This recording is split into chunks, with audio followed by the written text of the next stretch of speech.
اور اس سے بڑھ کر ظالم کون ہوگا جو اللہ پر جھوٹ باندھے؟ ایسے لوگ اپنے رب کے سامنے پیش کیے جائیں گے اور گواہ کہیں گے کہ یہی لوگ ہیں جنہوں نے اپنے پروردگار پر جھوٹ بولا تھا۔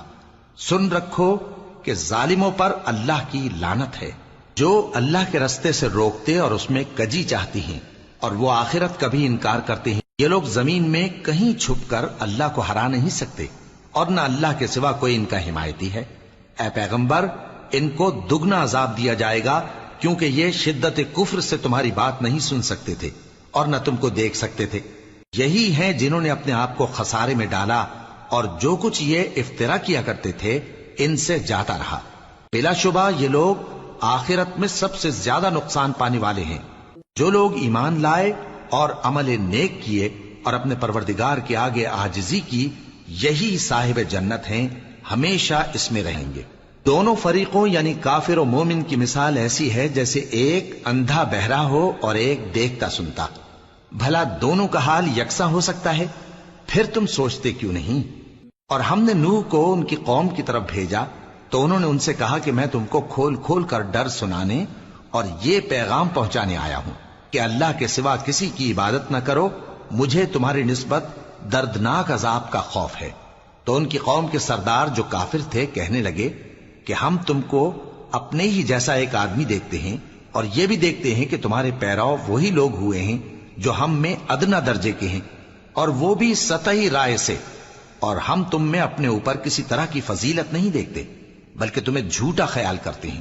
فرمایا کہ اے قوم، دیکھو تو اگر میں اپنے پروردگار کی طرف سے دلیل روشن رکھتا ہوں اور اس نے مجھے اپنے ہاں سے رحمت بخشی ہو جس کی حقیقت تم سے پوشیدہ ہو گئی ہے، تو کیا ہم اس کے لیے تمہیں مجبور کر سکتے ہیں جبکہ تم اس سے ناخوش ہو؟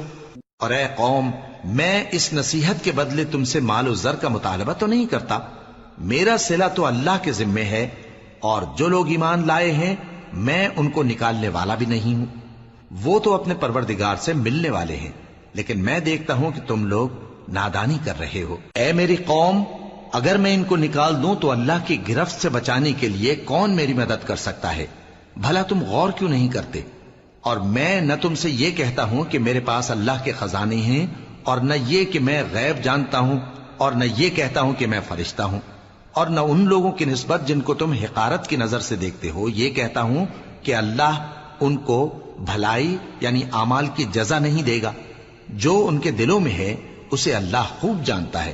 اگر میں ایسا کہوں تو بے انصافوں میں ہو جاؤں۔ انہوں نے کہا کہ نوح، تم نے ہم سے جھگڑا تو کیا اور جھگڑا بھی بہت کیا، اب اگر تم سچے ہو تو جس چیز سے ہمیں ڈراتے ہو وہ ہم پر لا نازل کرو۔